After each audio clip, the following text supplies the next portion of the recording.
بہت زیادہ معذرت کے ساتھ کچھ چیزیں ایسی ہوتی ہیں جسے دیکھنے کے بعد ایک مسلمان ہونے کی حیثیت سے دل ٹوٹ جاتا ہے اور حرمت کعبہ کے لیے آواز اٹھانے کا دل کرتا ہے، کیونکہ ہم ایز اے مسلم کچھ چیزوں میں اتنا آگے بڑھ جاتے ہیں کہ ہم یہ بھی نہیں دیکھتے کہ ہم جس مقام پر موجود ہیں یہاں پر فرشتے جوق در جوق آتے ہیں، اس جگہ پر ائمہ آتے ہیں، اس جگہ پر ائمہ اور مرسلین آتے ہیں۔ یہ وہ مقدس جگہ ہے جس جگہ جانے کے لیے ایک مسلمان زندگی میں اتنی کوشش کرتا ہے کہ وہ ایک بار کعبے کے پاس پہنچ جائے، اور اس کے بعد کچھ ایسی چیزیں سامنے آتی ہیں جنہیں دیکھنے کے بعد روح اڑ جاتی ہے، آپ کے رونگٹے کھڑے ہو جاتے ہیں اور آپ حیران ہوتے ہیں کہ ایز اے مسلمان ہم کتنے پست ہیں، ہماری سوچ کتنی گھٹیا ہو گئی اور ہم کس طرف بڑھ رہے ہیں۔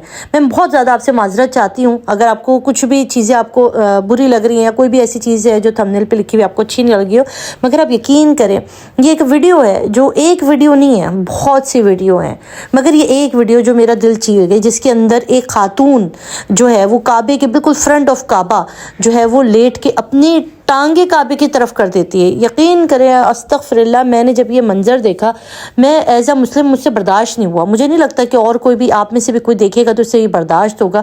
اتنا عجیب سا منظر کہ آپ کو سونے کے لیے کوئی جگہ نہ ملی۔ آپ اگر سونے کے ارادے سے ہیں تو اپنے گھر میں سوتے نا، آپ جا کے اپنے بیڈ روم میں سوتے، جس ہوٹل میں آپ نے قیام کیا وہاں سوتے، جس ملک سے آپ آئیں وہاں سوتے۔ آپ کو یہی مقام ملا ہے سونے کے لیے کہ آپ نے مطاف کے اندر آپ وہاں پر سو رہی ہیں، بستر بچھا کے اپنا بچھونا بچھایا ہے، اور آپ سو کس طرف رہی ہیں کہ آپ کے قدم جو ہیں وہ کعبے کی طرف جا رہے ہیں۔ اتنا بھی آپ کو احترام، اتنا بھی آپ کے دل میں تقدس احترام بالکل نہیں بچا۔ تو بہت افسوس کے ساتھ اس کے ساتھ ہی بہت سی ایسی ویڈیو جس کے اندر لوگ اپنی جو ہے وہ نکاح کر رہے ہیں، چلیں نکاح کر رہے ہیں، اس کے بعد آپ اپنی بیبی شاور کر رہے ہیں، اچھا آپ پریگننٹ ہیں، آپ وہاں پہ فوٹو شوٹ کرا رہے ہیں، آپ اس سے بھی بڑھ کے آپ نے جو ہے وہ جو ہے کیا کہوں، الفاظ کے چناؤ کے لیے میرے پاس سوچنے کے لیے اتنی چیزیں ہیں بولنے کے لیے، مگر بہت دکھ ہوتا ہے۔ اور اس طرح کے لوگوں کو کرٹیسائز کرنا چاہیے۔ ان کی ویڈیو کے نیچے ماشاءاللہ ماشاءاللہ لکھنے سے آپ بھی گناہ گار ہو رہے ہیں۔ جو ایک گناہ کر کے آیا ہے، جس نے ایک حرمت خراب کی ہے کعبے کی، آپ یقین کریں ہم لوگ بعض اوقات ویڈیو بنانے کے لیے، تصاویر بنانے کے لیے ہم یہ بھی بھول جاتے ہیں کہ ہم کھڑے ہوئے کہاں ہیں۔ یہ کعبہ ہے جس کی حرمت کتنی ہے، جس کے اوپر آپ اپنے اتنے گناہ گار انسان، ہم اپنے خطا کار انسان اس رب کے حضور جاتے ہیں معافی کی طلبگاری کے لیے۔ وہاں جا کر آپ کچھ ایسے لوگ، خواجہ سراؤں کی بات کر رہی ہوں، آپ ان کی ویڈیو وغیرہ اٹھا کر دیکھیں، فل میک اپ میں ہوں گے، فل انہوں نے فلٹر لگائے ہوئے ہوں گے اور اپنے ایکشن مار رہے ہیں، وہاں پر کھڑے ہوئے، سب پیچھے کعبہ ہے، فرنٹ پہ آپ کی جو ہے وہ فوٹو شوٹ، ٹک ٹاک نہیں ختم ہو رہی ہے۔ بہت سارے لوگوں کو میں نے دیکھا جو وہاں پر جا کے ٹک ٹاک بنا رہے ہوتے ہیں، پب جی گیم کھیل رہے ہوتے ہیں بالکل کعبے کے سامنے۔ اتنا پیسہ لگا کے آپ چلے جاتے ہو، اور اگر آپ وہاں جا کر بھی خدا کو نہیں پا سکتے تو پھر آپ اس عمرے کا آپ کیا کہیں گے؟ آپ آ کے پھر آپ کہتے کہ ہم حاجی صاحب ہو گئے۔ کیسے حاجی صاحب ہو گئے؟ آپ نے جب اس کعبے کو پایا ہی نہیں، آپ نے جب اس رب کو پایا ہی نہیں، تو بھائی معذرت کے ساتھ یہ ویڈیو اس وقت سوشل میڈیا پر ہے، انٹرنیٹ پر وائرل کر رہی ہے، ٹک ٹاک پہ وائرل کر رہی ہے، اور سب لوگ حیران ہیں کہ یہ خاتون کون ہے۔ سنا ہے کہ ان کا تعلق ترکی سے ہے، ترکی کی رہنے والی یہ ہے، کوئی ٹک ٹاکر ہیں یا کوئی انفلوئنسر ہے، انہوں نے یہ ویڈیو بنائی اور اپنے اکاؤنٹ پہ جب شیئر کی تو ایک تہلکہ مچ گیا۔ لوگوں کو بہت افسوس ہوا کہ آپ نے فرنٹ آف کعبہ کہ آپ سو رہی ہیں، آپ کے فیٹ جو ہیں وہ سیدھا کعبے کی طرف جا رہے ہیں۔ انتہائی دل دکھا دینے والی ویڈیو۔ اس کے بعد ہی ایک آدھ ویڈیو اور تھی جس کے اندر لوگ کعبے کے سامنے بیٹھے ہوئے گیمز کھیل رہے ہیں، باتیں کر رہے ہیں، اپنی فوٹو شوٹ کرا رہے ہیں، ٹک ٹاک بنا رہے ہیں۔ خدا کے واسطے دنیا جہان کا گن جو ہے نا وہ آپ مکے سے باہر کرتے رہیں، کعبے سے باہر کرتے رہیں، مگر ان مقدس جگہوں کی حرمت پامال نہیں کریں۔ مگر کیونکہ جو مسلمان بہت عزت کرتا ہے، جو مسلمان دل میں خدا کی تڑپ رکھتا ہے، وہ جب یہ سارے مناظر دیکھتا ہے نا تو اس کی روح چھلنی ہو جاتی ہے، اس کا دکھ سے نا اس کا سر شرم سے ڈوب جاتا ہے۔ کیونکہ پھر ایسی ویڈیو ہمیں نان مسلم یا اس طرح کے لوگ اس کو دکھاتے ہو، کہتے ہیں کہ دیکھو یہ تو خود اپنے جو ہے وہ مقدس مقامات کی حفاظت نہیں کرتے ہو، پھر دوسروں کے اوپر یہ لوگ بلیم کرتے ہیں کہ ہم ایسے ہم ویسے۔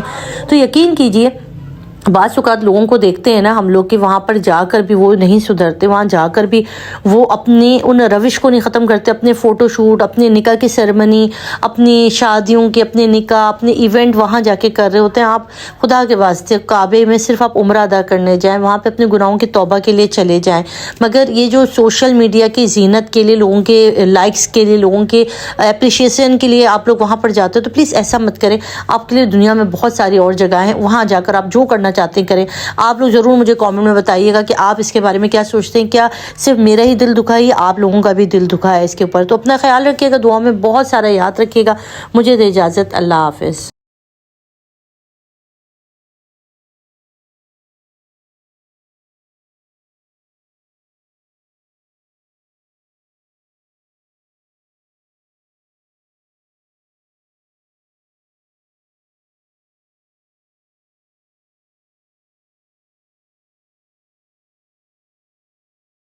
پھر زندگی میں ایک ایسا وقت آیا کہ جب یہ تنہا رہ گئے, بیماریوں نے انہیں گھیر لیا, اولاد نے ان سے منہ موڑ لیا, تو پھر ان کو ان کی قدر ہوئی.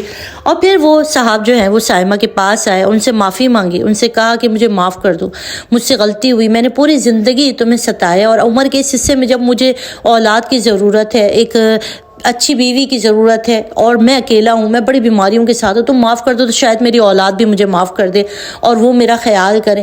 تو یہاں پر سائمہ نے ایک بڑے دل کا مظاہرہ کیا. انہوں نے کہا کہ میں شاید آپ کو معاف کر دوں, مگر اللہ کی ذات آپ کو کبھی معاف نہیں کرے گی. آپ نے جو ظلم کیا ہے میرے ساتھ, وہ کبھی بھی خدا کی ذات آپ کو معاف نہیں کرے گی. اور شاید یہ مکافات عمل ہے کہ آج آپ کی اولاد آپ سے بچ جانے. میں نے کبھی اپنی اولاد کو منع نہیں کیا کہ وہ آپ سے نہ ملے یا آپ کا خیال نہ کریں, یہ ان کا حق ہے, یہ ان کا فرض ہے کہ آپ کی خدمت کرے, مگر میں اس معاملے میں کچھ نہیں کر سکتی.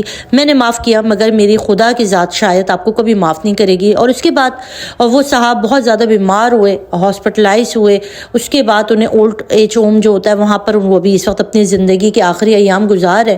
یہ ان لوگوں کے لیے نصیحت ہے جو اپنی طاقت کے زوم میں, جب ان کے پاس پاور ہوتی ہے, ان کے پاس طاقت ہے, گھر ہے, نوکری ہوتی ہے, تو وہ اپنی بیویوں کو ایک کمی کمین سمجھتے ہیں. انہیں لگتا ہے کہ یہ ہماری خادمائیں ہیں, یہ ہمارے ٹکڑوں پہ پل رہی ہیں, اور پھر ان کے ساتھ بڑا برا رویہ کرتے ہیں. وہ ایسے لوگوں کے لیے جب ان کو پتہ نہیں ہوتا کہ بڑھاپے میں انہیں اس اولاد کی اور اس بیوی کی قدر ہوگی, کیونکہ یہ عورت ہی ہوتی ہے جو بڑھاپے میں بچوں سے مردوں کی قدر کرواتی ہے, ان کی خدمتیں کرواتی ہے.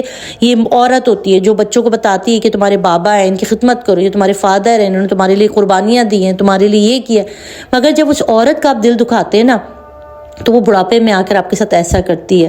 آپ خود مجبور کرتے ہیں کہ وہ آپ کو چھوڑ کے چلی جائے, اور پھر آپ کو اس کی قدر ہوتی ہے. تب تک پھر جب ایک دفعہ عورت کسی سے رخ موڑ لیتی ہے نا اپنا, جب اپنا ایک چہرہ موڑ دیتی ہے, تو دنیا کی ساری اچھائیاں بھی اس بندے میں سما جائے نا, تب بھی وہ عورت اس مرد کا منہ نہیں دیکھتی, کیونکہ وہ اتنا بدزن ہو چکی ہوتی ہے. اور یہاں پر اگر آپ کسی عورت پہ ہاتھ اٹھاتے, اس کو گالم گلوچ کرتے, تو وہ زندگی کے کسی بھی حصے میں آ کے یقین کیجیے آپ کے ساتھ تو رہتی ہے, شاید مرتے دم تک آپ کے ساتھ رہتی ہے, مگر دل سے آپ کے ساتھ وہ عزت, وہ تکریم نہیں کر پاتی. اس کے زخم ویسی کے ویسی ہرے رہتے ہیں.